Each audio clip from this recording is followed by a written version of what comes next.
I bet you it could be, I don't know, but the network in my office is really bad. I have to be honest with you. The network in my office is really bad. Thank you, Ewade. Thank you, Otumba. Thank you, thank you, thank you. Thank you, Miss Rogers. Nice to be back. Thank you.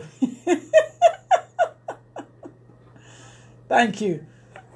Thank you.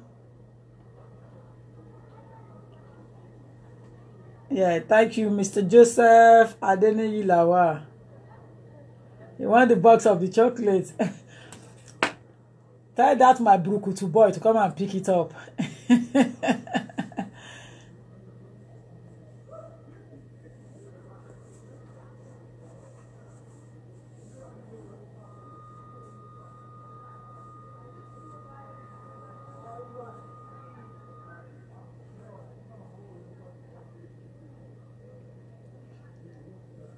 Thank you guys for coming back on. We are still talking about the issue of marriage institution. Why we were off, it's only best known by the network provider. Why we were off. But believe me, because of the provider, I have to go and buy Samsung tablet S4. Samsung tablet S4, brand new one that just came out. I bought it yesterday because of Wi-Fi issue. So that it will, iPad Pro is a problem. iPad Pro, Apple products disconnect easily because I have Apple X here, iPhone X here, you know. So I intentionally go and buy Samsung tablet SM4, the brand one that just came out, baby, Christmas baby. They call it Christmas baby. It just came out, Samsung S4. I shouldn't be advertising for Samsung tablets, but I went intentionally to go and buy it just to let people know that I'm serious with what I do for a living. iPad Pro can be a bit messy. iPad is too rigid. So Samsung S4 tablet, Organic Yamuda, the price is only £700 or £800. So it's not that expensive. It's only £700, the tablet S4. But it's really good. It's very clear and bright. Much, much brighter, you know, and you don't have any headache with it. So as we are talking about the institution of marriage, business, straight to the business. You see, marriage is not a do or die thing. And as such, I would not advise anyone to die inside it. There are many domestic violence that have gone, that happens, you know, and people have passed away to glory as a result of they want to please their family member, as a result of thinking that it's a do or die thing. But let me tell you categorically, it isn't a do or die something. And as such, I wouldn't advise anyone to think that they have to die inside marriage. When two people find each other, it's up to them. They decide that they love each other. They kiss, they taste, they do this, they do that. They do so many things. Hard talk, I said to you. Hard talk. They kiss, they love, they romance, they have sex, they do everything. After a while, it probably comes to a stage that somebody is thinking that I cannot taste only one apple for the rest of my life. Oh, yes. Oh, yes. People do say it. People do think and say, listen, there are some people that their body can never take one for life. There are some people that can't do without having sex within a short period. So as a result of that, there will be infidelity in that relationship. There will be problem inside the relationship. Hello, I'm on a live program. Hello. I'm on a live program. Okay. Can I speak to one question, please? Is this something? Speak to one question, please. Is this something to do with what I'm doing? Is this something to do with what I'm saying? Hello. Hello. Please don't call me on anything at all. I'm not interested to answer anybody's question except for the purpose of this marriage institution thing that we are talking about. A lot of people will say, oh, I cannot stick to one man for the rest of my life. It's not possible. I don't hold any man any explanation. Some men will say, I don't hold ladies any explanation. And we have seen some mother-in-laws quoted that says that, oh, I did not circumcise my sons for one woman alone. So as a result of that, it is possible that that kind of guy will never have a lasting marriage Because even his mother have already said it to him and said, I did not circumcise you for one woman. I circumcised you to enjoy life, to go freely among women. So of course that guy would have heard it from his mother when he was growing, and as a result of that, he will have it in mind that, oh, my Lord, my mom is so, because he was not properly tamed by his mother to tell him that, listen, there is always pros and cons in some journey in life that we make, and this is how to go about it. This is what you have to do. But I'm saying to you, whoever is out there, are you saying marriage is a do or die thing? Or are you saying that marriage is not a thing, or it's not your stuff? Or do you want to give reason why you think it's not working properly? I'm on 07908 628240. I cannot do the talking alone. I'm on 07908 628240. Looking beautiful, sister. Thank you, Hidayat. Thank you. Merry Christmas. Oh, for the purpose of those who are my line, you are my fans, please. The delivery is coming in this evening for Christmas present. So from Monday, you will be entitled to come to office and come and pick up your Christmas present. Please, delivery will be coming this evening. They will be bringing them into the office today, later on today. All what I'll be giving out to my fans, my clients. So for Christmas, so you are entitled to come to office. Please, from Monday, come and start picking up your Christmas present. Please, I cannot use them alone. So there's quite a lot of delivery. So you'll be coming this evening, and please, Monday, it's your entitlement. Come and pick it up from when I'll be in the office. You'll be entitled to come and pick up your Christmas present. I have seen people get heartbroken in relationship over and over again, and it's hard for those people to commit to a marriage. Exactly, Dele Lawal.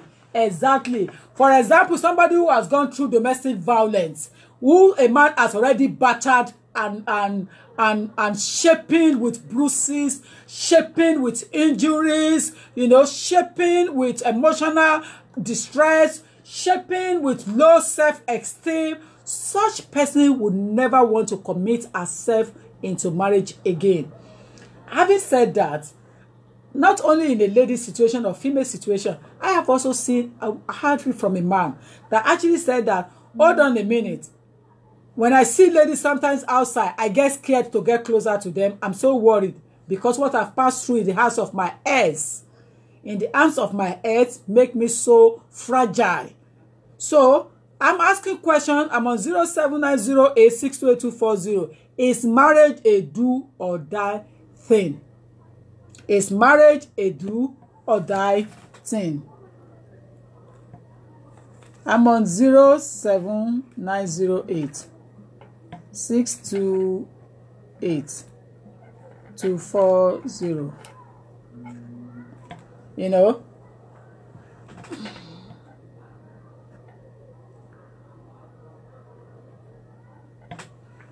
Is marriage a do or die thing? That is the question I'm asking you.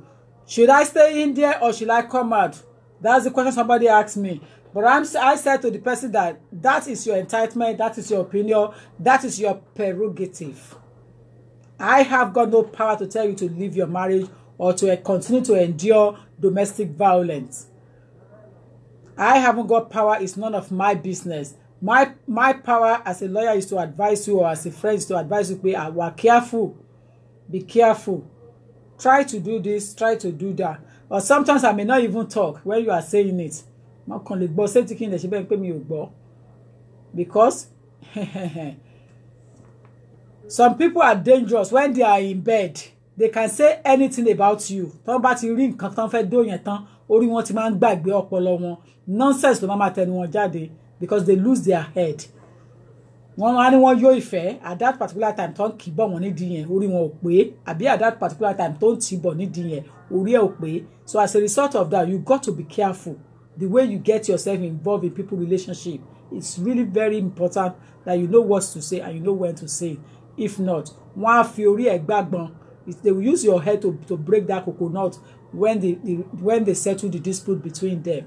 You understand? So let me continue to read these beautiful comments.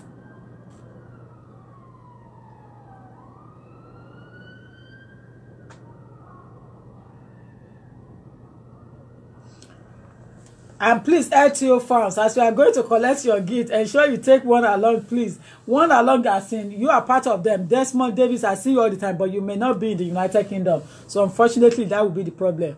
What marriage entails, we are my dear Lashabi, exactly. How do you undo lying partner?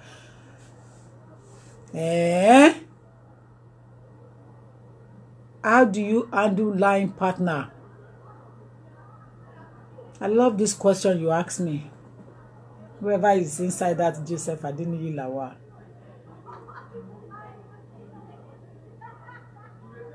If your partner is a prolific liar, you're going to struggle to get him or her in the course of lying. If he or she is a prolific, yes, more difficult, because although there is an argument that says every day is for the thief, yeah, but one day is for the owner. There's an headache in that manner. But then you will have gone through a lot of headache if it's a relationship you want to endure. But if it's a relationship you don't want to endure and you think he or she is a prolific liar, and your bad game, honestly, the word partner means that you are not married already. So play game. You understand? You play game with each other as continuously until both of you are tired of each other and you call it a day. You see, there are some people I like their lifestyle. One bad game, they will play that game to the end, and both of them will go different ways. But some people lack of social integration. Lack of social integration affects them a lot in the sense that they don't know how to back game delay. You see, people like us are old cargoes in a way that we got married very long time ago. So as a result of that, the more you stay, the longer it is. The more you stay, the longer it is. It becomes so difficult for you to say, I want to get out.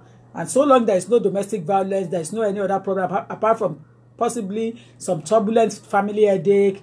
And it's up to you to know how to handle some family headache. I can't let any family control my marriage for me. So I don't want any of them to give their opinion. So if they are not happy with me, then they shouldn't bother to come to my house in the first instance. So I don't give headache. I don't take headache. But the point here is that if you are into prolific liars partnership relationship, you are doomed.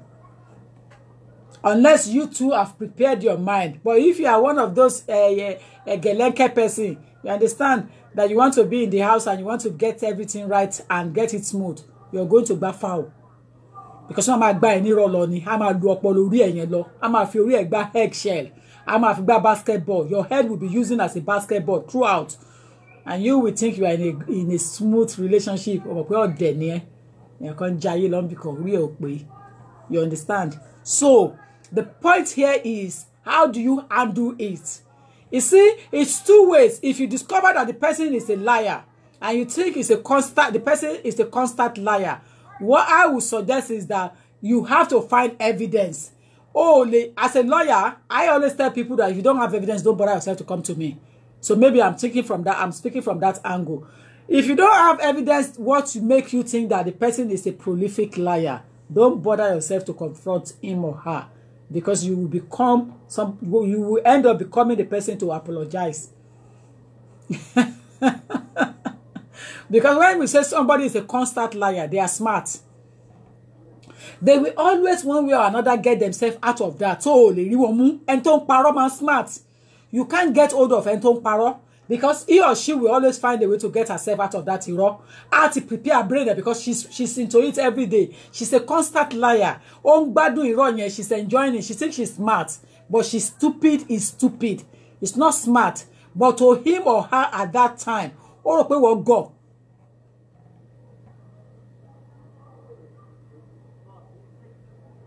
So what you have to do is to ensure that you get evidence.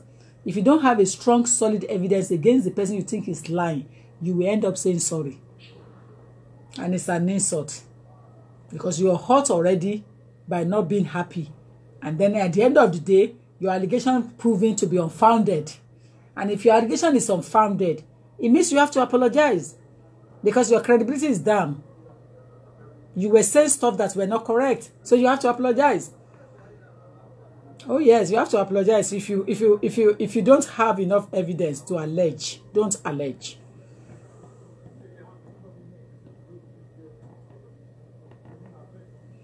Kenny Oluwatimeyin. Marriage is not a do or die thing, ma. Thank you. Bian Kaluba. Many people plan for wedding and not even marriage. Hence, when they get married, they get disappointed. Did I not say this when I started? And I don't think she was online at that time. A lot of people spend so much money. One man of me won't spend 20,000, 30,000 pounds in marriage for wedding. Not marriage, for wedding.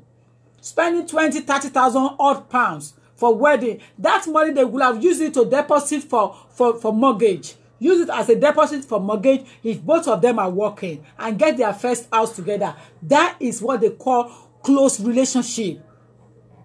But out of self-interest, selfishness, they're not going to use that money to deposit for mortgage. Instead, they would rather splash it, show off, affair for wedding.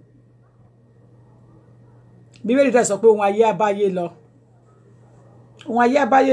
you showing it off to? Because at the end of the day, you are just wasting your 20,000, 30,000 hot guard to please those who come to eat. Some of them will have bring empty bag, and when they are going home, they take some of your things home. That's lo enjoy ara wọn pé àwọn onírànù marriage ìgbéyàwó tí ò lè last tan ra wọn. Eléyìí tó ti lójú ń ta already. Eléyìí tó yẹ pé kò lè má lóbìnrin pé you can't do without girls. So people will comment negatively. The way you spend money, the more they comment negatively on your wedding. Because they know that you are just doing high service. At the end of this, it's a waste of money. Where they said it's a personal decision. Exactly. It's a personal decision. And Onatofe said, if you are not happy in a marriage, take a sweet walk. Life is too short. I like that. Joseph Adeniyilawa, Mashogun Mashogbon. What's the meaning of that? Charles, thank you. Charles. Ade Ojiago said, because they both agree for better and for worse, and they both sign together. Oluwakemi Kemo said, marriage is not by force. Princess Popola Omowumi, yes, you are making sense. Thank you. My stunning sister. Thank you. Thank you. Thank you. Thank you, Princess Popola. PA Trolley says, I will come to get what's your address, ma. Okay, okay. My address is on my website, so go on my chat there and go and see it. Kenny Oluwatimeyi says, if anyone is in a domestic violence, you need to run for your life. My advice to anyone that is involved in distance yourself from the marriage place. If you are in domestic violence, Kenny is saying that run for your life. There is no need to hang inside it. Run for your life. Life is too short to lose it. Desmond, I'm here LTO, just across the river. I'm coming there next week. Okay, no problem. Please, when you guys come in, I want you to give me your Facebook name when you are coming in. I want to have your Facebook name, because as you are coming in, I'm going to be typing your comments. I'm going to go into your comments. I'm going to leave the thing out there for you to come for your gift, everybody. Yes. Kemi Oluwatimeyi said, honestly, marriage is not for everyone. Exactly. Marriage is not for everyone, but people don't understand. And I don't believe that whatever somebody is doing, your next door is doing, you have to do it. You see, the kind of life I have, I don't care what you are doing in your house. I could not even be bothered. I can live my life for 100 years without even going to my next door neighbor to say good morning or good afternoon. Toriko Kanye. She doesn't affect my living. I don't affect her living. She parks her car in her driveway. I park my car in my courtyard, in my driveway. They call Urawa. You see, the kind of life we live in again is different from this one over here. You don't have to get yourself involved in people's lifestyle if it's not convenient. With a prolific lawyer, the signs should have been there during courtship. If ignore and you get married, it will be a nightmare. Where there you are right. Where there you are right. You see, some women are daft, or I should say some men are daft. They probably will be thinking that the person will change as time goes on. Mokpe, Okuro can never change. They will only pretend for some time. When the man saw Yoruba proverb says, Efiniwa, which means that your attitude can never be hidden. As time goes on, it's going to come out by itself. So there is no way you can pretend to be Mr. A when you are Mr. B, or you pretend to be Mrs. Tokunbo when you are Mrs. Oluwalashe. So it's not the same. You just got to, you see, you are very right, Ewuade, you are very right. You are very right. Ladies and gentlemen, can we have phone call in now? Or people are so scared to call in. 07908-628-240. Please call in. 07908-628-240, please. Olushola Dairo said that those prolific liars are sharp-rapra, but I don't think they are sharp-rapra 100%. It's only a matter of how you can get them. Yeah, it's only a matter of how you want to work your way to get them. Honestly. Ma ba mi dánwò. If I'm a man, a woman should not try me. And if my man is one of those that go out and come back and lie and say, meeting, I can pay 1,000, 2,000 pounds to private investigator to follow him throughout without letting me know one follower. Oh yes. You see, when I studied law, I studied many things inside it. So if you want to catch somebody, it's a matter of using intelligence to catch. Without that person, oh, ni fulara. Oh, ni fulara. And if you are somebody who travel far and here and there, I'm not the type that travel and tell you, mama adelola, mama adelotunla. So I will come inside you to catch you. Ni fulara, ti ma fe muyan. But ti mi ba mu e mo le fulara pe mo le delola, mo le delotunla. But ti ma fe mu e, if I want to catch you, I will give you clue of my journey. I will just walk into you. Joseph Adeniyi, thank you. Exactly, Desmond David, with prolific liar. You play the game too. When you know somebody is a prolific, is a constant liar, he or she is enjoying that. You too play the game. You understand? You play the game along. Hello? Hello? Yeah, good evening. Ekale. Okay, ma. Mo dúpẹ́ o. Ẹ ṣe wà lórí live chat. Àti bẹ̀rẹ̀ lórí live chat, yes. Okay, mo like topic to go is about marriage though. Yes, thank you. A lot of people think marriage is a do or die affair. But what am I wrong? A lot of people, I was in it for 14 years because I was living with people. I was thinking of what will people say about marriage.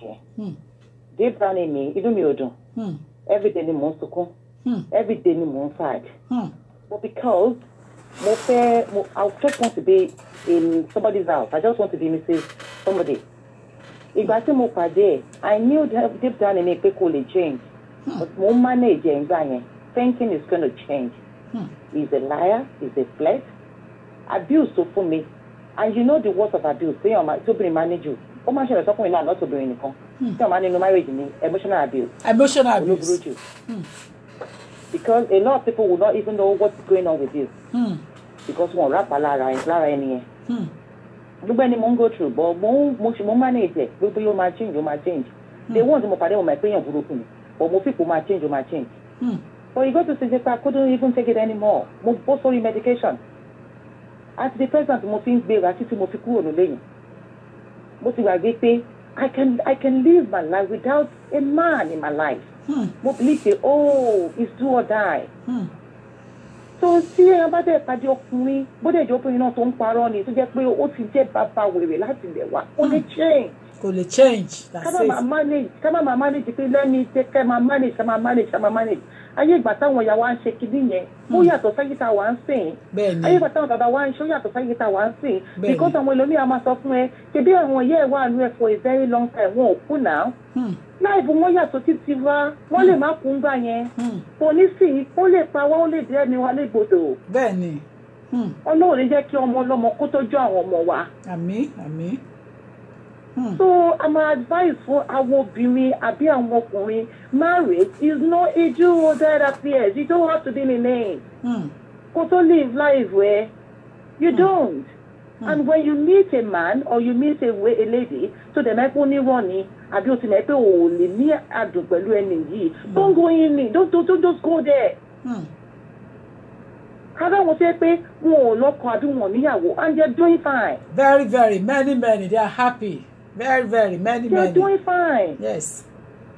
But I will also come with our Niger. I will call us our Africans. We are man láti gbọ́dọ̀ ní ọkọ. Agbọ́dọ̀ níyàwó. Àbí ká ṣá gbọ́dọ̀ jẹ orúkọ ẹ̀. Agbọ́dọ̀ jẹ́ Mrs. Lágbájá, Mrs. Samado. You know, I don't know, lawyer. I really appreciate this particular topic. Ó máa ń já mi jẹ ní sí bá rí topic báyìí because mo ti ní experience there rí.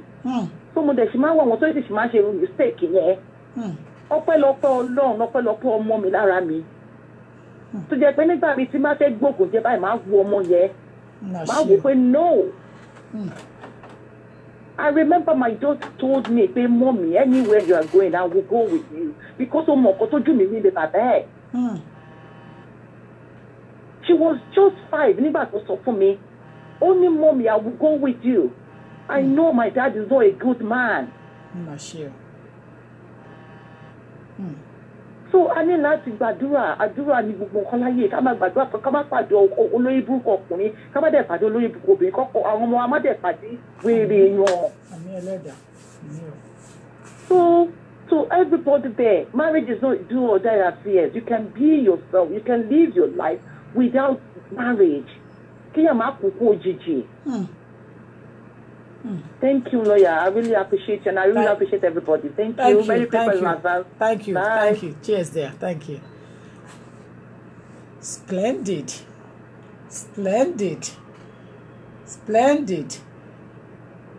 You see,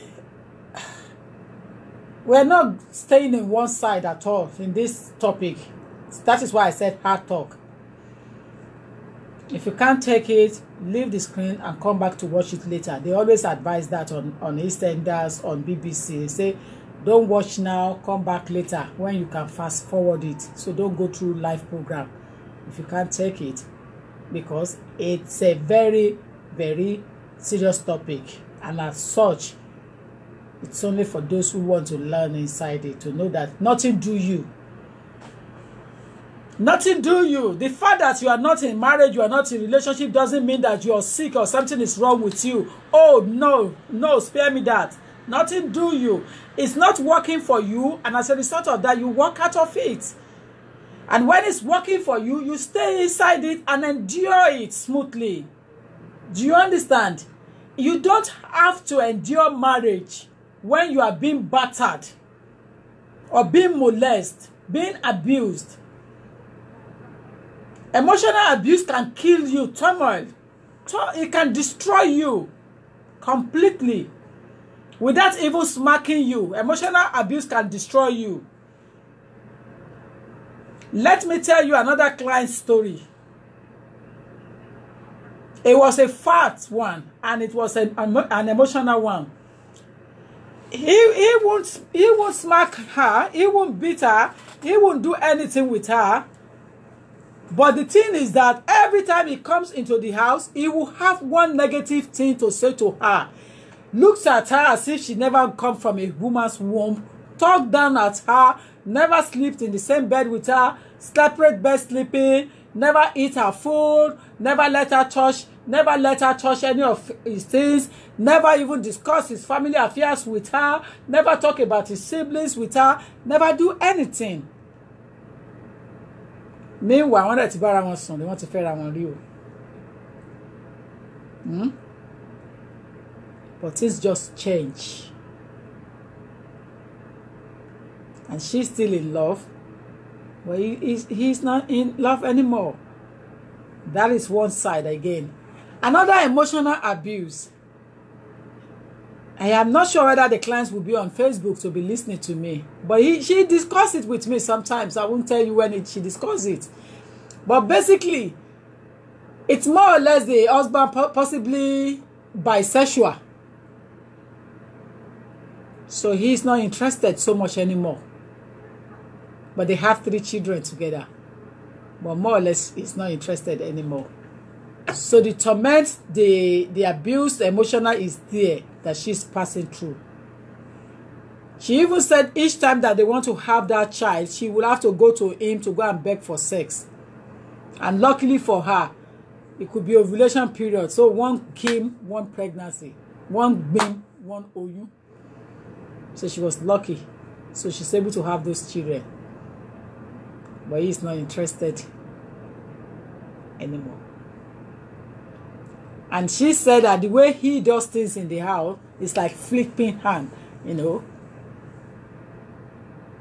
So which means that it's not working properly for them anymore. Which means that one way or another, he was forced to have those children. He's not interested. I just branched to say that topic to you. There is another one that his wife is battering him every day. His wife slaps his face nearly every day. Anything he does in the house, he doesn't even know how to do it.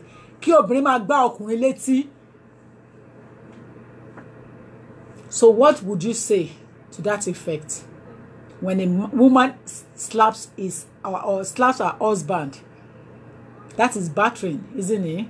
But when a man does it, there will be too much noise. But when a woman doing it, there will be less noise, because they think that the masculine is more stronger than feminist. You know, so as a result of that, the law take side quickly and want to help the feminist, the female one, before the male one. But nowadays, domestic violence could be either of you. It could happen to any of you. It doesn't have to be a woman alone. Olori Temitayo said, double tragedy, madness, fake life. When we love someone, Dele Lawal, it is easy to forget reality. It's easy to get our hopes up and to give the person the benefit of the doubt. It's easy to think that this person is good. Unfortunately, in this situation, you can't really do that. You will need to be on the lookout. Dele Lawal, are you talking about when somebody is a prolific liar? So in that situation, you have to be on the lookout. Don't sleep deep sleep. Don't do deep sleep. So you have to sleep in a way that you must be able to check your back when you're sleeping. When someone is a prolific liar, they don't care. You see, but one thing you don't understand is that when marriage is not working and one of you is not interested anymore, someone that really love her, one they really sing and come on. Do you know the other one can be praying for the other one's death? Do you actually know that? Do you ever think of that? Yeah. Because he's not interested, she's not interested in you. You are forcing yourself to be there.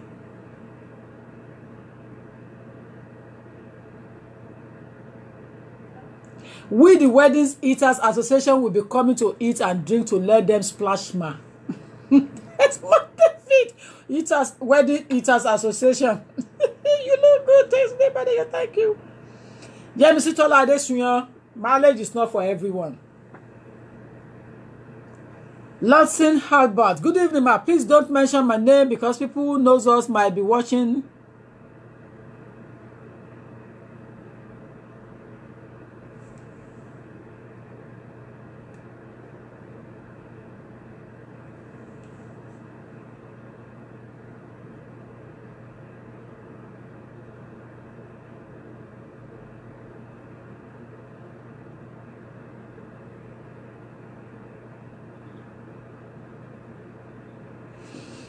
I'm a smart lawyer, don't worry, I'll know what to do now. Olayemi Adetiloye, marriage is supposed to be enjoyed and not endured. Love is in it, should be reciprocal and not one side of cheated. Please, my, where can I call you, please?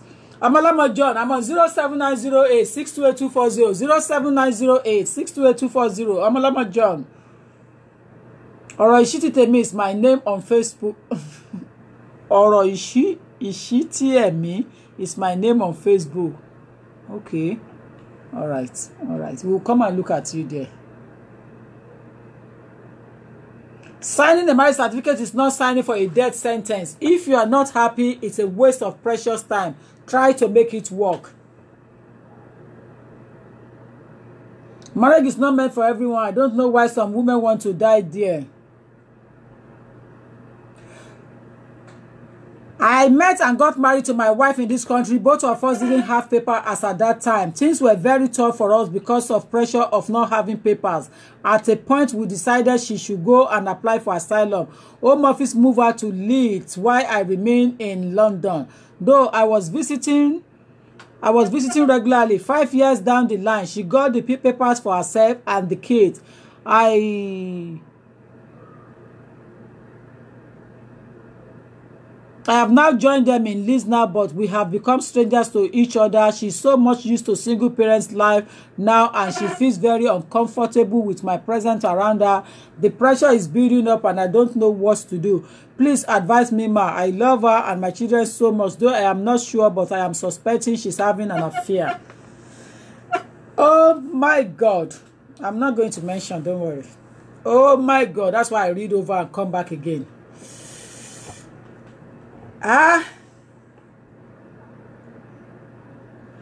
First advice that I'm going to give to you. Let's read it all over again. Please, ladies and gentlemen, can you follow us on this reading thing? Can you help us, please? But don't mention the name. I met and got married to my wife in this country, which is United Kingdom. Both of us did not have paper as at that time. Things were very tough for us because of pressure of not having papers. At a point, we decided she should go and apply for asylum. Home Office moved her to Leeds. Home Office moved her to Leeds while I remained in London. Though I was visiting regularly 5 years down the line, and she got papers for herself and the kids. I have now joined them in Leeds now, but we have become strangers to each other. She's so much used to single parents' life and she feels very uncomfortable with my presence around her. The pressure is building up and I don't know what to do. Please advise me, ma. I love her and my children so much. Though I am not sure, but I am suspecting she's having an affair.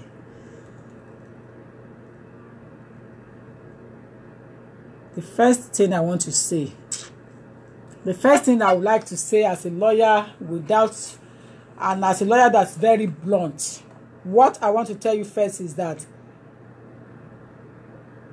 you have said it all yourself. She might not even be having an affair. It's because she did not want you to have paper through her. That is why she changed her highbrow against you.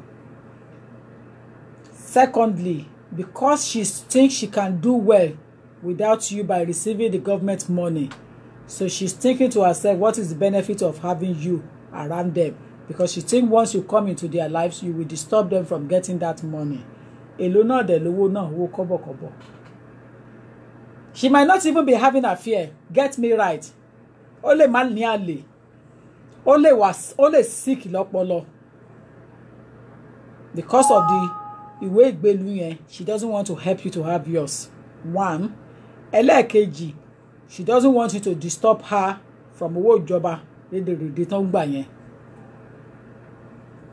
Ọmọlọ́mọ John, thank you.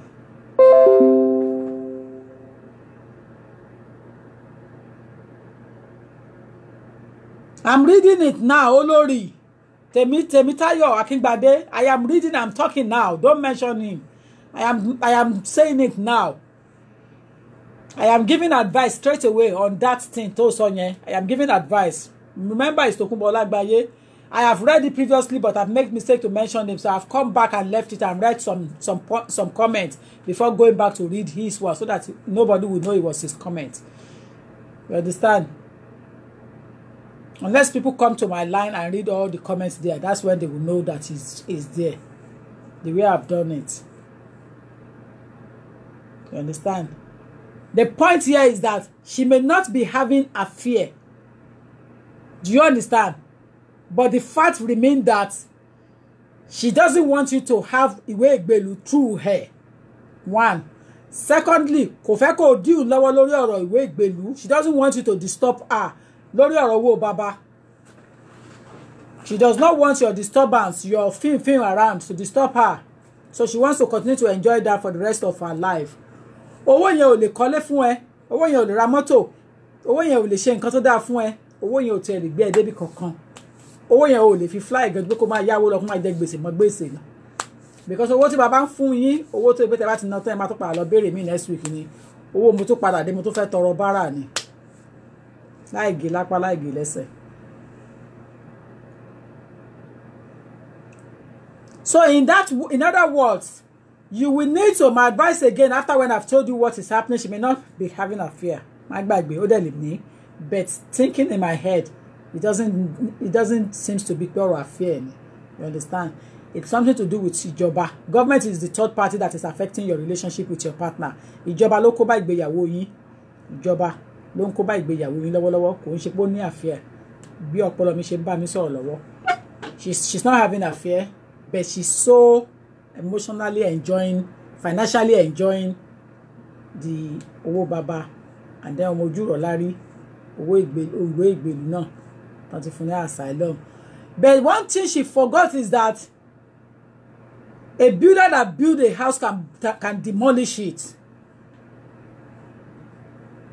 A builder that build a house will know how to wreck it down because he knows the foundation, he knows what pillars they have done, he knows where the edges are.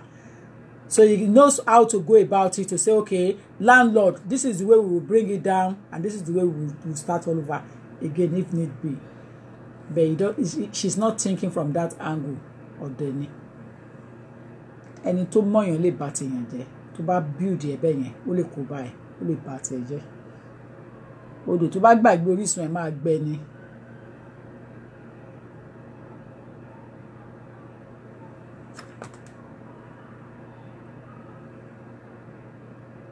What will happen? Say it. What will happen? Say it. Èwo ni tiẹ̀ ń bẹ̀? Akíngbadé, Adéwọlé, èwo ni tiẹ̀ ń bẹ̀? Kí n ṣáà sọ̀rọ̀, ṣáà fẹ́ kí n ṣáà sọ̀rọ̀. You know I'm a lawyer, I can talk. The point here is that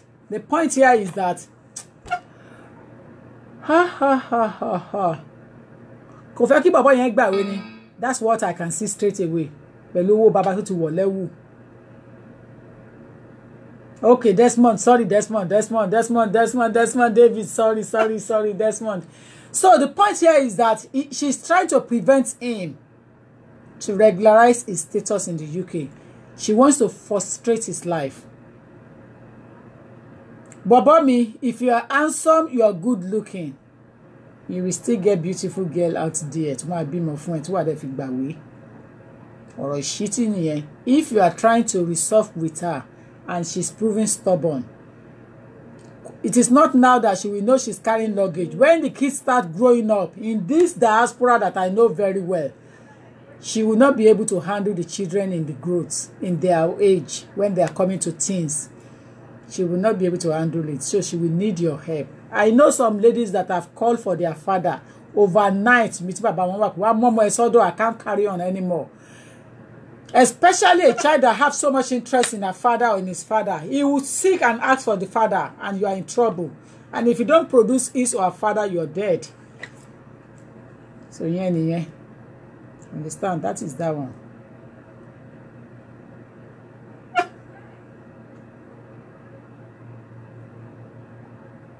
Olayinka Oluwapo, where did you read that from in the Bible? Give us the verse and the chapter, and I will release you on God. Olayinka Oluwapo, give us the chapter, and I will release you. Everybody, go and mark Olayinka Oluwapo down. So. Most marriages in Western world now is mainly based on papers and for child benefits. Emotional abuse is dead. Preach it loud and clear. Iwe Ade Omolashabi said that to Tokunbo Lagbaye. Florence Brown. Olayinka, please give me the quote. I love to read that up. Exactly, Florence. Exactly, Florence Brown. Help me to ask Olayinka. Tori ó fẹ́ gbé wa mọ́ra ni. She just want to carry us as if we are not here educated anymore. We can't read our Quran or our Bible. I love you guys when you are happy. Florence Brown is asking you, Olayinka, give us the quote. I love to read that up. Even me, I've asked her already or him. LOT Edgereg. On Father's Day, my 6-year-old daughter forced a wristband for father to my hand. I said it's for your dad. She said, no, you are my dad and my mom.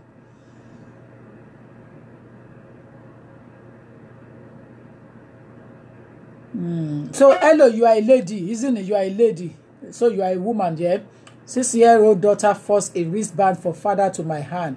I said it's for your dad. She said, no, you are my dad and my mom. Because that's the person she knows at that time. Yeah. Eternity Omorogbe. If marriage is not working, please leave because it's not worth the emotional pain. Joseph Ekundayo, well done, always on point. Thank you. Thank you. TJ Akimbo. Oh my God, that's serious issue. Yemisi Tola Adesuyan, imagine that. There are so many women like that. What a life, begging for that. Sorry to say, the law. And he will stay there because he's waiting for papers. There is God who. Domestic violence is both ways. She do that to a man. She do that to a man. Good evening, ma. Good evening, my dear. To your see. Yemisi Adesuyan, I love this topic. Thank you. Good evening. Please don't. We've read that already. So why are we scrolling down again? Yes. Olayinka said it's in 1 Corinthians 7. 1 Corinthians 7. 1 Corinthians. Let's look at Android Bible. 1 Corinthians 7. 1 Corinthians 7. Anuoluwa. Florence Brown. Anuoluwa has responded. 1 Corinthians 7. 1 Corinthians chapter 7. 1 Corinthians, she said, and he said, 1 Corinthians.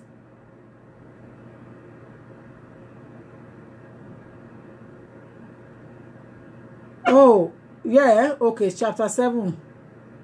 Which verse now? Which?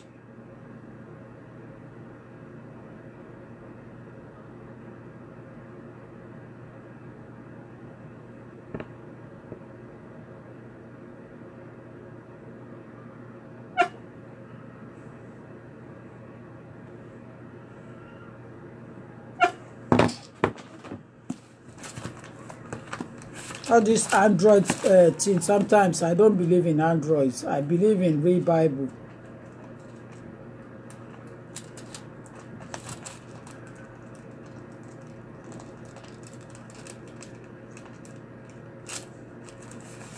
I might be no.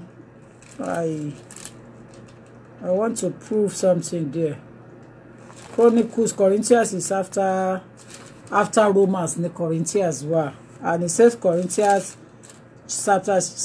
Are you saying chapter 7? 1 Corinthians 7 talk a lot about marriage. We should make choices. Now to deal with the matters you wrote about, a man does well not to marry, but because there is so much immorality, every man should have his own wife. A man does well not to marry, so a man does not have to get married. But because there is so much immorality, every man should have his own wife. Yeah. And every man should have his own wife, and every woman should have her own husband. A man should fulfill his duty as a husband, and a woman should fulfill her duty as a wife, and each should satisfy the other needs. A wife is not the matter of her own body. Do not deny yourself to each other. I tell you, this is not. So basically, there is nothing inside this saying that you can remain singlet. Do you understand? Olayinka and Oluwapo. Basically, there is nothing saying that you should remain that. And then concerning the things we have wrote unto me, it is good for a man not to touch a woman. Nevertheless, to avoid fornication, let every man have his own wife. Exactly. I thought so. I read it as well, Dari. Thank you. I know Oluwapo. You need to be smart. Because you took us very far. Read through the chapter. Okay. So basically, very interesting topic, but a hard one. You don't have to kill yourself inside. In fact, the Bible said its own at that time to avoid fornication. The Bible sọ láti má ṣe àgbèrè.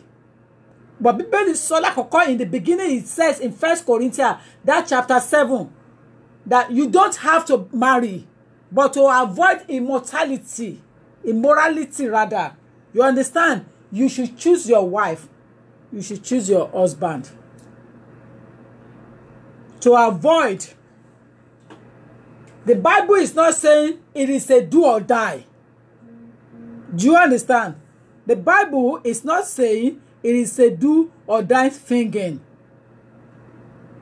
The Bible is saying that to avoid some certain kinds of sins, then it will be nice for you to be attached to a person. Tẹ́yìn méjèèjì tẹ́jọ lè máa ṣe tùngbà pẹ̀lú ara yín. So it's easy what the Bible says there. I know Olúwapọ̀. Okay, I said my own.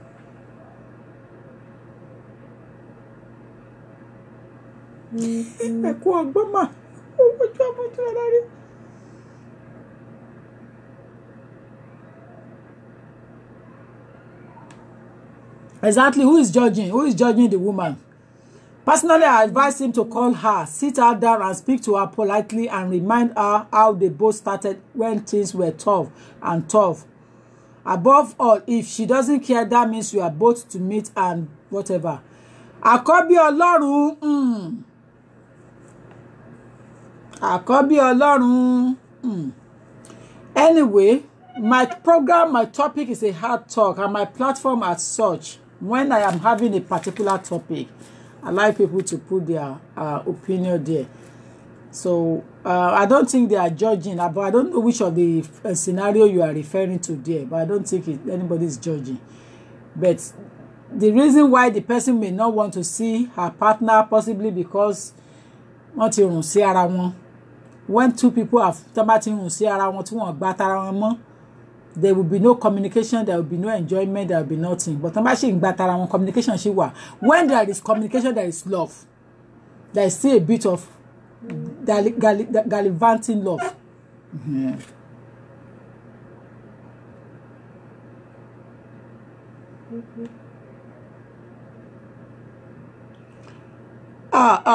Joseph Adeniyi Lawal. Joseph Adeniyi Lawal. Getting married to a divorcee, is it a sin, ma? How can it be a sin when the person have already declared that is no longer in relationship with that person anymore? How can it be a sin, for crying loud? Any marriage certificate also divorce, any two divorce gonna commit sin le lori, or a man that has not even divorced his wife and getting married to another woman is a sinner. Yes, a man that has not divorced his legitimate wife and getting married to another woman, election. And if it's in a Muslim way, and you have to take the second wife to the first wife. The first wife needs to pray for the second wife. One God of one in a Muslim way, nikai, because they always sit together when they are doing that ceremony. Because I know top Muslim people in Nigeria. So I have witnessed a lot of nikahs in my career. And I'm still going to witness more. So even if you want to say you are a Muslim, you are a man, you are a Muslim, you cannot claim to be a Christian and being in relationship with another woman. To deserve for first wife were abomination. You are a sinner. If you have not divorced your first wife, you are a sinner because you are not doing it in a Nikai way. You are not doing it in a Muslim way. You are committing adultery. Because for you to do that successfully, you will have take that second person to your first wife and say, "Mo fẹ́ fẹ́ yàwó lé ẹ, tó bá ti bí ìyá ẹ dá ṣẹ́wó, ó máa gé orí ẹ lé ẹ lọ́wọ́ ni."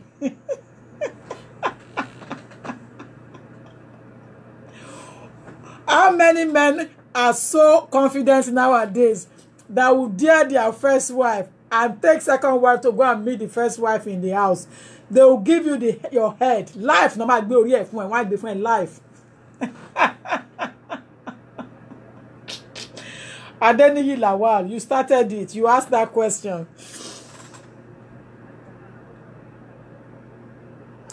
Taiwo Smith, Yetunde, what about a man that did not divorce his wife and got another woman pregnant? Ye paripa. Ye paripa. Ye paripa. Ye paripa. Was there a marriage certificate among both or between two of them? If there is a marriage certificate, they have to dissolve it.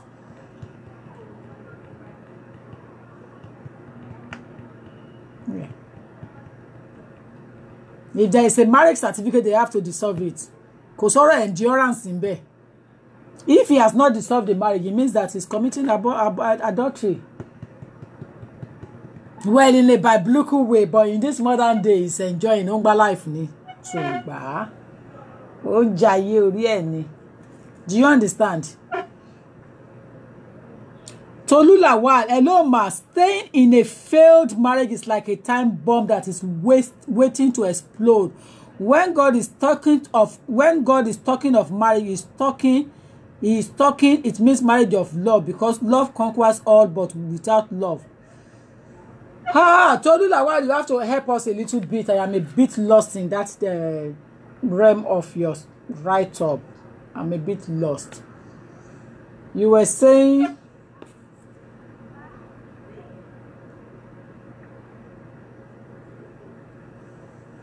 hello ma, staying in a failed marriage is like a time bomb that is waiting to explode. How do you know it's a failed marriage? And what are the criteria you have put together to come to a conclusion that this is a failed marriage? It's not working anymore. What makes you think? Taiwo again, no, another Taiwo. Taiwo Smith says, ma, what about a man that did not divorce his wife and got another woman pregnant? I've said it earlier on. If there is marriage certificate, agbere lo se. But if it's Muslim, then all they have to do is do nikah and take the second wife to first wife and go to the Muslim elders and perform the necessary Islamic something that needs to be done. But if he's a Christian, I call himself a born-again Christian from a Muslim family coming to be a Christian. He's a stupid liar and he's wasting his time. So whatever he gets there, he should hit it by himself. Because he's not a trustworthy person. As he has gotten that pregnant, he's going to get somebody else pregnant again. And if he left his first marriage and has not divorced first marriage and gone into relationship with another person, it means that is the way he will be going into marriage, into relationship with people all around.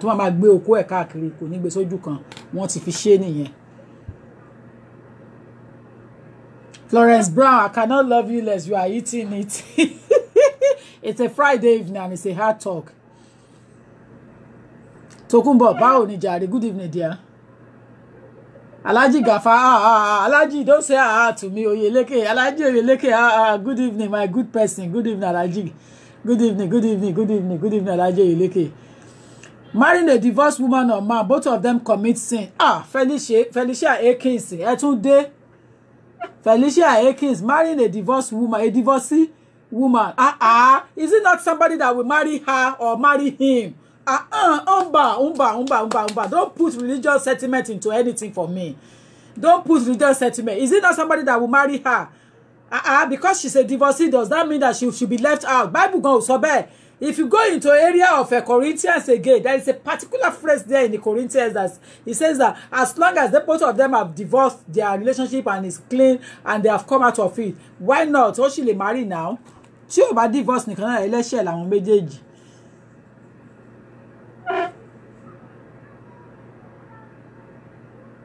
Unless the divorced husband is late, according to Prince Eze, if he's still alive, she got married to another man. It's a sin biblically. How many of you keep that kind of episode in the Bible? How many of you keep it alive?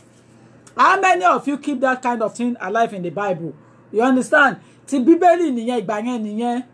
Tó bá ti jáwé ní they should go into relationship straight away. Tó bá ti divorce ìyàwó ẹ̀ tó divorce ọkọ tẹ́lẹ̀, ex-husband, ex-wife ló become.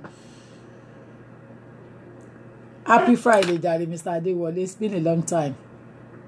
Prince Eze, my eyes is on you because you said unless the divorced husband is late. So if you divorce your wife now and your wife is still alive, you must not remarry and remain single. Ye paripa. Ẹlẹ́ṣẹ̀ ni man you oti. Ye paripa. So gba Patrick Isioma ó ní ye paripa ló gbà o. Thank you, Mr. Adewale. Thank you. God power favor. Yes, a lot of irresponsible men around. What about a lot of irresponsible women around? You see, it's like a tree that during the wind here, it comes this side and go that side. Come this side, can go that side. It's both ways. God power favor. I'll catch you one day. God power said no, as much as both of them are divorced, they can remarry. Abi, Abi? Aboside o. Ta ló sọ bẹ́ẹ̀? Ọmọ ọba, why do you say Aboside? Please ask them o. A divorcee is allowed to remarry na Akimbo. Exactly, Jare Akimbo TJ. Good evening, my efficient and professional woman. Thank you, Fumi Abiodun. Thank you, man. Thank you. You have helped to heal a lot of broken heart. God bless you forever. Thank you, ma'am. Thank you. So dear, both said they don't mind them. And wala boss, let anyone that never sin cast his first stone first. Exactly. If you know you've never been a sin. That's what Jesus said to his disciples. Although those people want to stone the woman, he said, "Hey, stop it, hold your peace. Let anyone that have never sinned before cast his stone first." Thank you. Bless you for that adage. Thank you. Thank you. Thank you, Miss Bosse de Sodia. Thank you.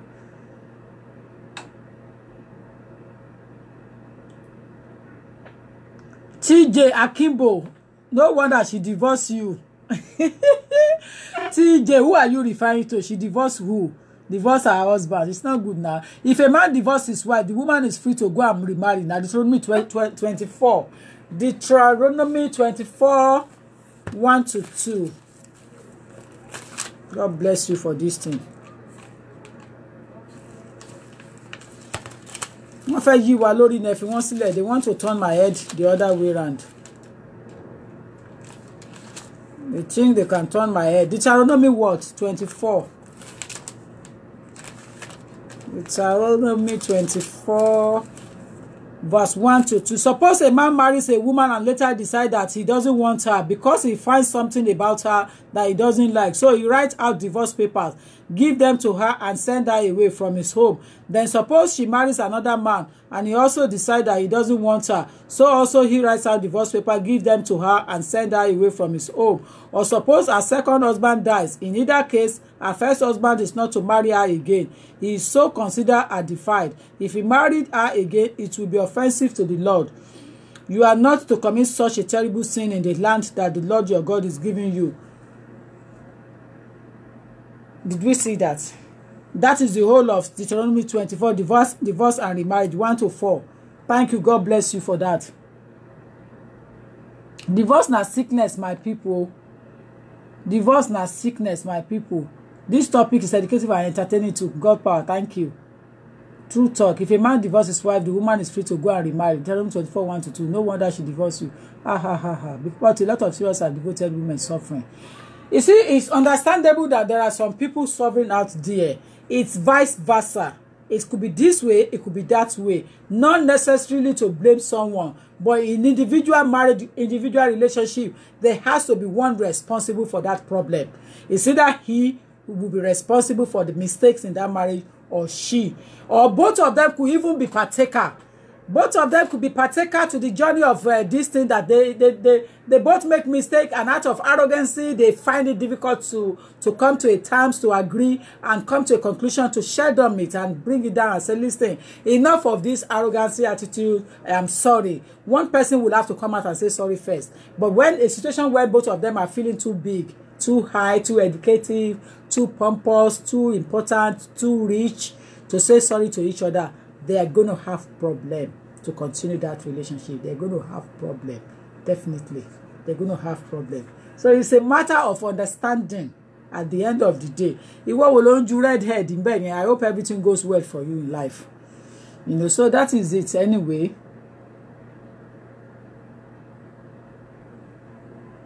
So at the end of the day, you know, thank you, Mr. Adewale. At the end of the day, it's about you understanding. Leave Bible aside, because majority of the problem people are having nowadays is as a result of putting religion into it.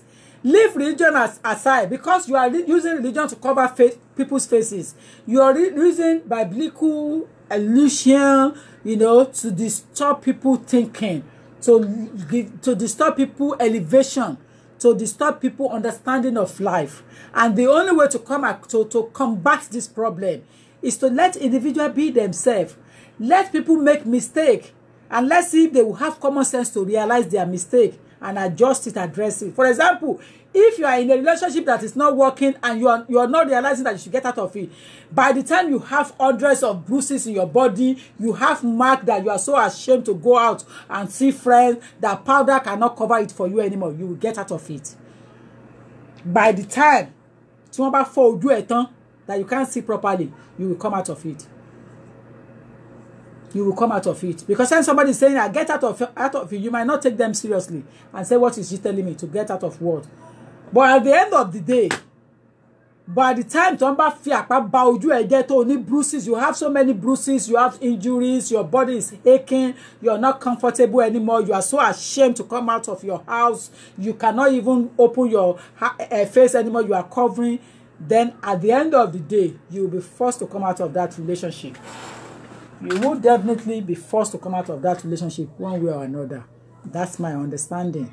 I'm on 07908-628-240. People are happy to comment today, and I am happy with you as well, to be honest. Yeah, they do. Very true. Thank you. Whichever way the divorce comes from, life goes on. Bam. Whichever way the divorce. Oh no, the divorce is bad day. Are you to continue? Fumi Abiodun. Yes, madam. The issue of religion has killed some people silently because people read the Bible upside down. As you have rightly said, people need enlightenment. God bless you, ma. God bless you, madam. God bless you. You see, if we fail to leave religion aside, we are going to be killing ourselves, ironically. At the same time, you have to leave all this researcher aside as well. It's not only religion you have to forget. You have to forget about all this researcher. And what all I want carry research.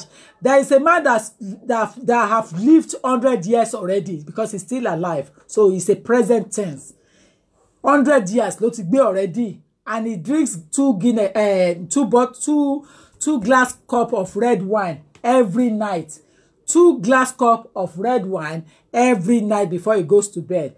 Now, some people will be saying alcohol will kill you. Alcohol is not good for you. But that old man is saying that if he doesn't drink those 2 glasses of wine every night, he will die younger. He will have died long time ago. And every night, 2 glasses of wine with a steak meat. A steak meat has to go with it. Steak and some mushroom and potato and tomatoes and other things come with it that he's got to eat every night. But he must drink 2 glasses of wine every night. That kind of scenario, what would you say? And some Christian religious believer that want to die academically inside religion will say, oh, alcohol is a sin. Drinking alcohol is not good. All I believe is that it's all about individual. It's all about individual. I won't come and preach sermons to you that don't drink alcohol. But when I know that when I drink alcohol, I will not be able to take message. Oh, yes. But I will not come to you and preach you sermon and say, don't drink alcohol. It's bad for your health. There are so many things people do that are worse than drinking alcohol. But I personally know that when I drink alcohol, I won't be able to take message through spiritually. I won't be able to receive quickly. Because it will be when I'm enjoying myself, the message is supposed to come through quickly. But because I am enjoying, it may affect the level of taking that message in seriously. But I won't come to you and preach the sermon and say, alcohol is bad for your health, don't drink it, alcohol is not good, it can kill you, you can die younger. Rather, everything we do in life, too much of it can kill. And in moderation can extend life. Anything you do in moderation, it can extend life. Oh, yes. And happiness within is not something that anybody can give you. It's something you have to think of it yourself and get that happiness. And once you find happiness, for example, if I find happiness in something, if I find happiness in doing something, I cannot see anybody that can take me away. Nobody can take me away from that happiness because I find joy in it. But when I am tired and fed up, nobody can put it through my mouth. There is nothing bad in drinking alcohol. Whose comment is this? Yes, Christian Adiola. Oh, welcome on board, my girl. You know, there is nothing bad, but as you said, it has to be responsibly. You understand? The old man is 100 years already, and he's still enjoying himself. All those who were at my father's birthday party in London lately, you will realize how my father was dancing. Even all the young people that were dancing with my dad on that day, they couldn't cope, and my father was 89. He said he was 89 on that day, so he's still going to, he's coming to be 80, no, he's clocked 88. He's coming to 89 in January.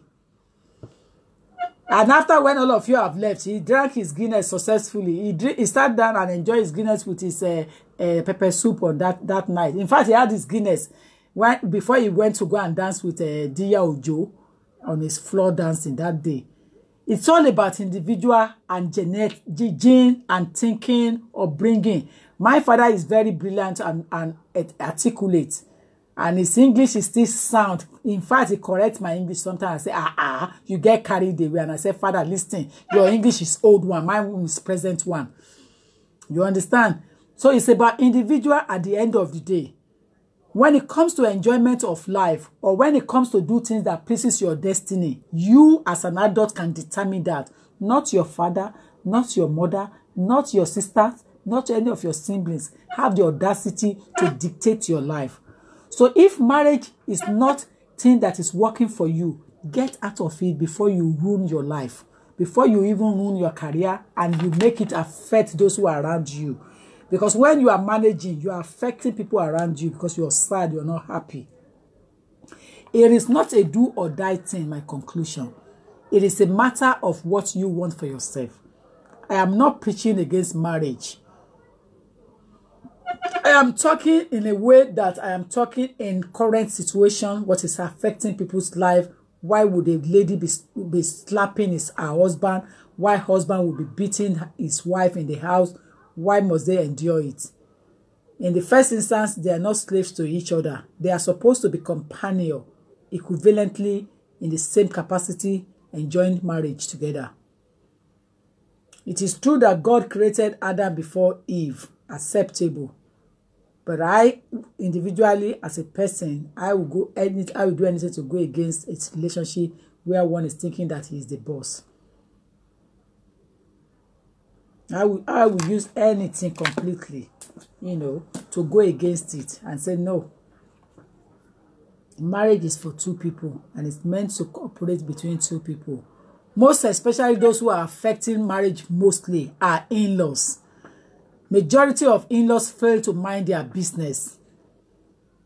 And some sister-in-laws are very jealous of their sister-in-law, their brother's wife. They are very jealous. They are thinking that she be ìyàwó ni, why to she fẹ́ wà successful, why to she fẹ́ fine, why to she fẹ́ máa jáde, why to she fẹ́ máa ṣe kinní kan. Some of them are daft in head. Meanwhile, some of them, they are also ìyàwó elsewhere. But they are daft. Their thinking is shallow, even though some of them live in Western world. But they are out of thinking. When a woman marries your brother, you have to respect that lady the way you respect your brother. Respect is reciprocate. If you can't afford that lady respect, because at the end of the day, that lady probably will be the person that will give you access to see your brother easily. Because if you make life easier for her, she's not going to get involved in your business with your brother. She's just going to stay away. But if you make life difficult for her, she will tell you so many times that her husband is not at home. So majority of the turbulence in the relationship today is as a result of in-laws not minding their business.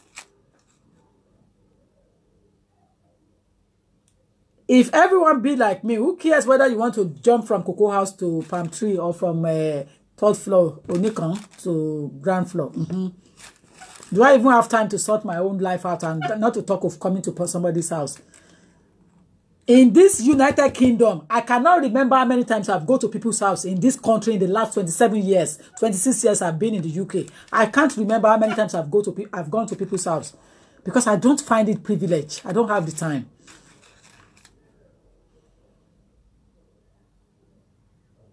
In-laws are the problems in marriage. Noisy in-laws, loud in-laws. If it's not mother-in-law, it will be daddy-in-law. If it's not daddy-in-law, it will be sister-in-law. If it's not sister-in-law, it will be brother-in-law. There are some brother-in-law that are so arrogant and even try to sleep with their brother's wife in his absence. Níbi tí wọ́n draft dé tó rí wọ́n kú dé. Fẹ́ báyàwó ẹ̀gbọ́n ẹ̀ ṣe papọ̀. Níbi tó rí wọ́n kú dé tó kú dé. Ade parọ́, they will lie against that lady when the brother come back. They will pretend and put something, rope that lady into problem. Because possibly they may have seen her àṣírí now.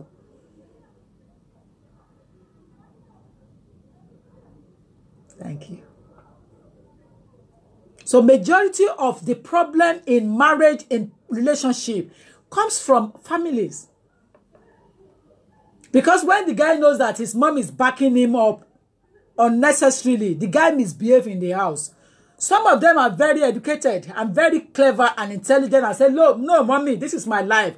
This is my wife. I brought her to the house. I want to control it myself. Mommy, leave her. It's okay.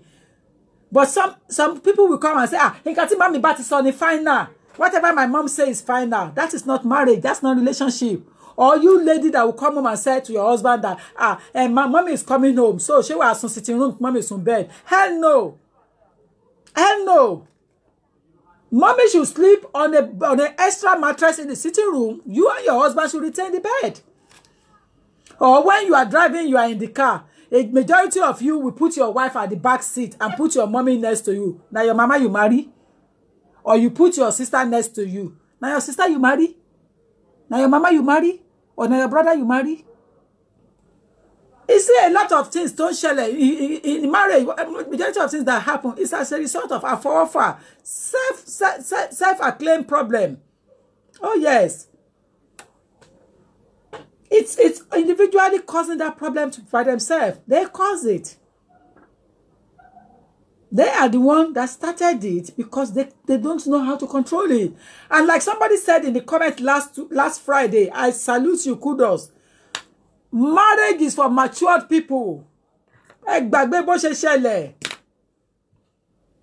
that don't want to share your things with anybody, how can you have marriage in that respect? Marriage is for matured people. It's not for selfish people.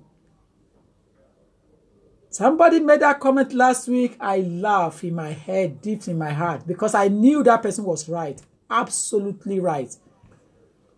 It's not a child kindergarten classroom.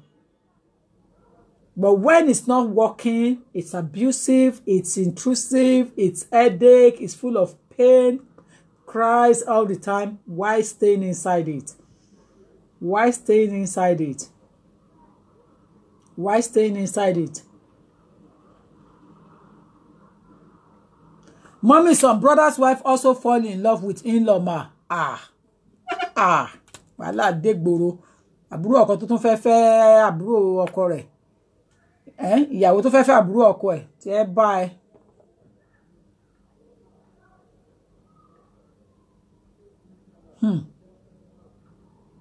Some people are educated but gullible. When it comes to decision making, especially when there is need to support their wife, they are gullible. They lost it. Wakanda. Felicia Akins, quoting Bible to me again. Jesus said in Matthew 19 verse 9, I tell you that anyone who divorces his wife except for marital unfaithfulness and marries another woman commits adultery. Here Jesus is simply saying that if a divorce is not legitimate, then the remarriage is not legitimate. If the individual believer had biblical grounds for divorce, then he or she is permitted to remarry, but only in the Lord.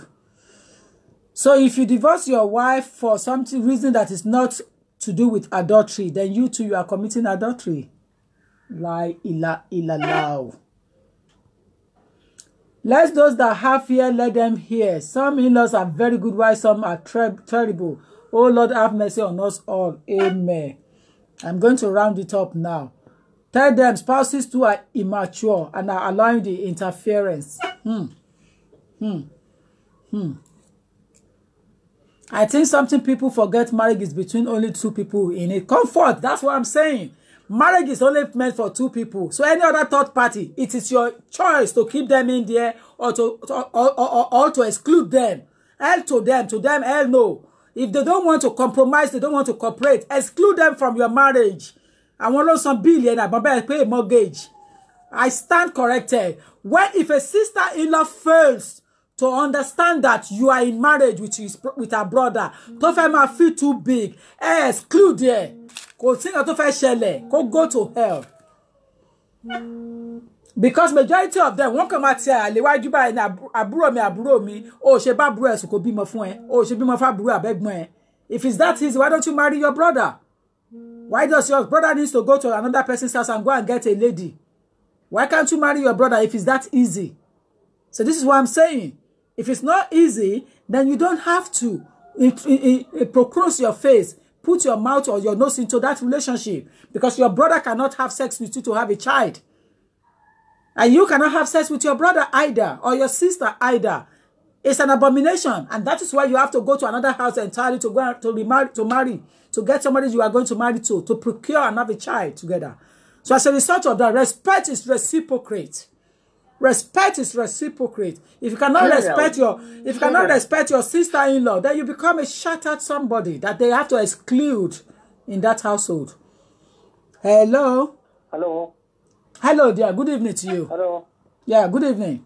Hello. Good evening. Yeah, hi.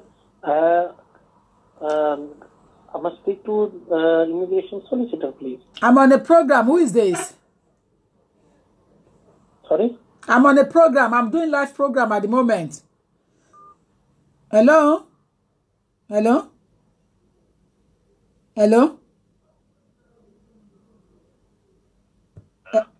Yes, please go ahead. I'm still on the program. I'm still on the program, yeah?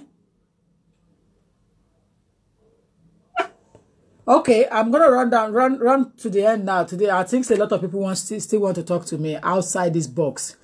So, the point here is that it is so impossible for you to marry your brother or your sister. So that is the reason why you went into another house. You will see that Jacob has to travel all the way down to his mother's relative to go and get married there, where he found Rebecca and the other one, Benjamin's mother.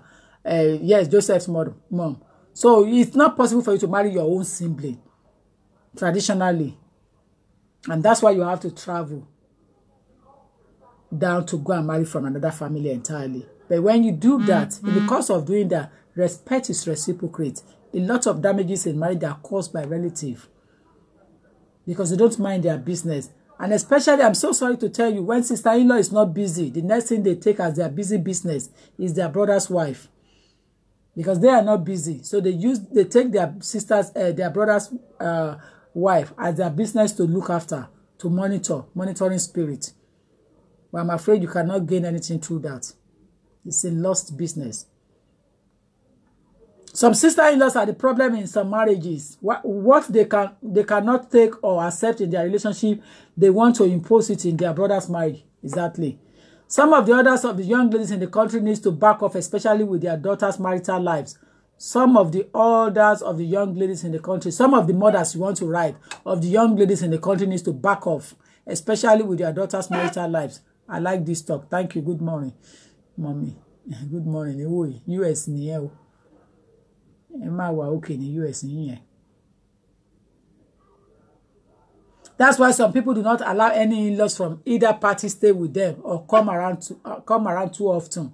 It lets everybody mind their home. Exactly, comfort. Bó ṣe yẹ kó rí nìyẹn. Yes, that's how you should be. Well, learning the program is fantastic. Thank you. Some sister-in-laws are the problem here in marriages. Yes, exactly. Terrible. So that is the situation of today's topic. We have done so far between last week and this Friday. And I want to say well done to all of us, because the reason being is that a lot of people do not understand the situation we are.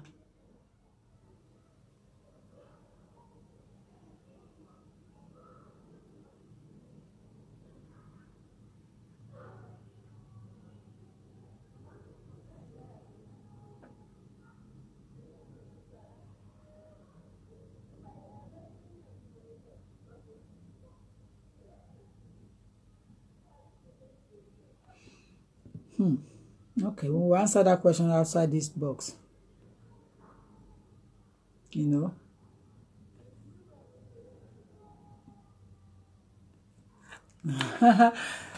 So that is the situation, you know, that is the situation. Never give up. Somebody is preaching the sermons here in the inbox to me and say, Jesus love you. Never give up. So it's a matter of understanding, have your prerogative, you know, the decision is yours, prerogative. It's your decision. You are an adult. And of course, you should be respected. In no man's circumstances, they have to respect whatever decision you make in the end. Your mom, your dad, your relatives need to support you. You see, family support is very important when there is turbulence in relationship. And when you get a good support from your family, it allows you, it helps you a lot to move faster in your next course of life. You know, it allows you to decide. A lot of people divorce and almost die with the divorce, or almost get things messed up because they leave each other and they start chasing each other spiritually, attacking each other. It's not worth it. If it's not working, it's not working. Go your different ways. God will find you the person that will understand you. You see, every human being in life will always have somebody that understands them. You will always find your partner. It's just that how and when. But you will always find somebody that will understand you. But sometimes not everybody got patient to wait for your nonsense style. If you have a nonsense style, another man can take your style, another man cannot take it. Another woman can take your lifestyle, another woman cannot take it. So what is one's food is another one poison, you know. So it's not meant to be equal, and that's why fingers are not equal. If you look at it, it's not equal. They are different, and we should respect that.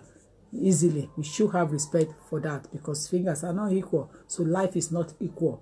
There's always be rank in everything in life. And when people are running a race of somebody else's race, they fall in between because there's no way you can be Tokunbo Olagbaye. Tokunbo Olagbaye is me, and that is me because I change every day. I do things every day. I know how to think around the corner. I do things differently. So there's no way I can copy you. There's no way you can copy me. Copy me means you will never graduate. You never know what is inside me, what is in my mind, you know. And that's the way life is. I want to encourage you before I leave. In relationship you are, try to endure, try to understand your partner, try to understand your wife, try to understand your husband, and see if things will go well. You can work it out. If it's not working well because of domestic violence, then you can get out of it. But if it's not domestic violence, and again, it's not only domestic violence, emotional abuse, because if he's an adulterer and it's so high, it has gone inside him or has gone inside her deeply, she can't do without having affairs. If you have relationship with that person, you're killing yourself. It's not going to last. You will never enjoy it because all the enjoyment has been taken from someone else, has been given to someone else. So you are only a waste of time, wipe away time. But that's what you are in the house. So ladies and gentlemen, I've got to go now, but I'm going to hand you over to the Father that sent me to do this work. He's the one that will take care of you, take care of me, take care of all of us in our household. I leave you into the capable hand of God. The Jehovah Jireh will continue to shower his blessing upon all of you, especially to all of you who have your time to stay on this platform till the end, and to those who have come in and out to support this program. You will never lack. In everything you do in life, the authority in heaven will continue to guide you and order your path. You will never work for somebody else to eat. Oh, ní ṣiṣẹ́ fọ́mọ ẹlòmíì jẹ. Àgbàdúrà nìyẹn. Ẹjọ́ ẹlẹ́jọ́ ọ̀rọ̀ ọlọ́rọ̀ kò ní kàn wọ́n ní fi kó bá wa àwẹ̀ mi àti ẹ. And as we are going for weekend, let's have a beautiful weekend. Let's enjoy ourselves. Life is only one. Do not let us carry somebody else's load on our head and then carrying our own in our hand. That's not worth it.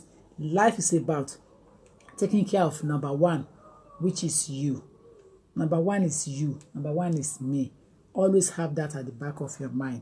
I cannot love you less. All of you that made comment today. Florence Brown, Ìyá Adé Dáúdù, Joseph Adéníyì Lawal, Ìwé Adé Ọmọ Aláṣàbí, TJ Akínbọ̀, Kenny Adéwọlé, Olúfúnkẹ́ Aṣáolú. I love all of you. Sure, Mang, welcome on board. Lúwaṣeun Ògúnbàṣe, Kenny, Christian Adeola, thank you. Alhaji Oyeleke, èèyàn mi tòótọ́. Even though we have not seen each other, but you trust and believe in me. Fúnmi Abíọ́dún, thank you. Designer Concept, Yemi Shubi, Designer Concept, TJ Akimbo, Olufunke Ashabu, Fumi Abiodun, thank you. Inze Ijoma, Comfort Ikria, Olaide Mojisola, Bose Olabola, thank you. Thanks to all of you. If I have an IT expert there, Tokubo Temi Odus, thank you. Folashade Fausat, thank you. Fagbon Onio, Tolu Dibanjo, Bose Osagi, thank you. Kenya Adewale. If I have an IT expert there, please contact me. I need an IT expert, you know, for some work to be done on some things. So if you're an expert there, I need you. I've already got a builder, so I don't need to announce a builder anymore. The builder has come to see me in person on consultation in the office, and I've managed to know his work for life. So I've grabbed him. Let me leave you with a wise word that can affect your business and can improve your business skills on this Facebook thing. If you are advertising for on your business and you brought your business to public, why are you scared to take phone call from people who want to buy from you? It's a question that you need to go and check. If you know you don't have confidence to advertise your business on Facebook, don't bring your business to Facebook because it seems you are hiding something. You have already put yourself in the public to sell your business. Don't advertise your business if you think you are thinking of somebody want to kill you or somebody want to attack you or somebody want to do this. Not everybody got time. You advertise business, especially you Nigeria, Mumbai, you that live in Nigeria, West. You that live in Nigeria, you will advertise business. But yeah,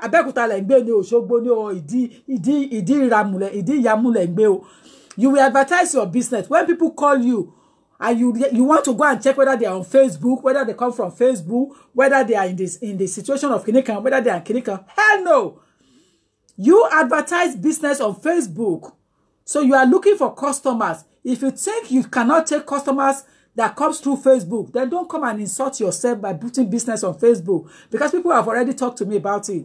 Advertise. One share ọjà yín, one share product yín. Àwọn èèyàn fẹ́ rà, wá máa dodge ara yín, wá ní lè gbé phone call. Okay, answer proper customer service business. You wà ní Nigeria, you are getting me angry. Because you are not ready for business and you are advertising on business on Kini.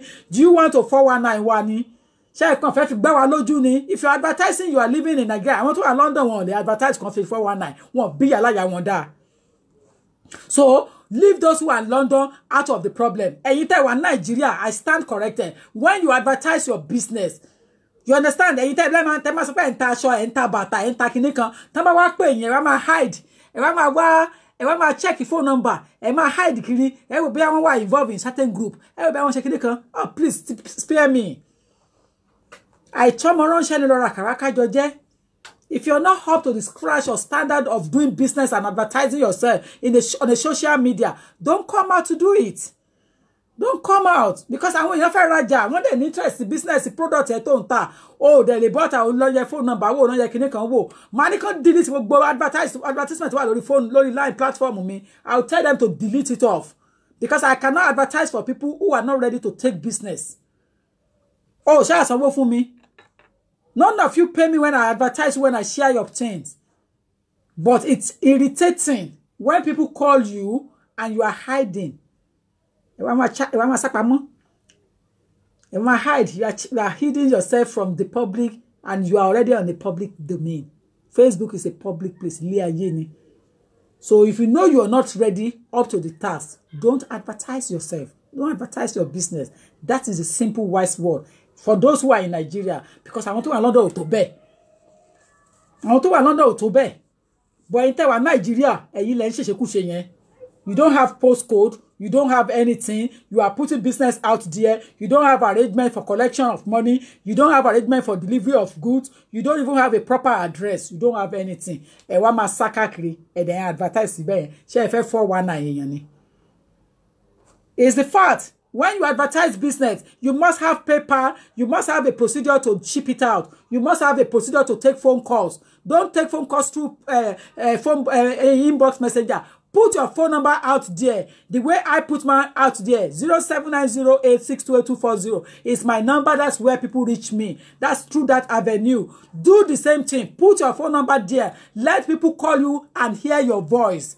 Let them see your face. Gan gbé ojú ẹ̀ síta tó bá ń tajà. When you are selling business, selling things, put your face out.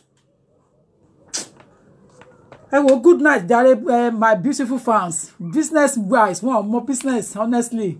Good night, jare, pretty people, and some guys. Good night. Have a nice weekend. I love you all. I love you guys. I love you guys. Good night.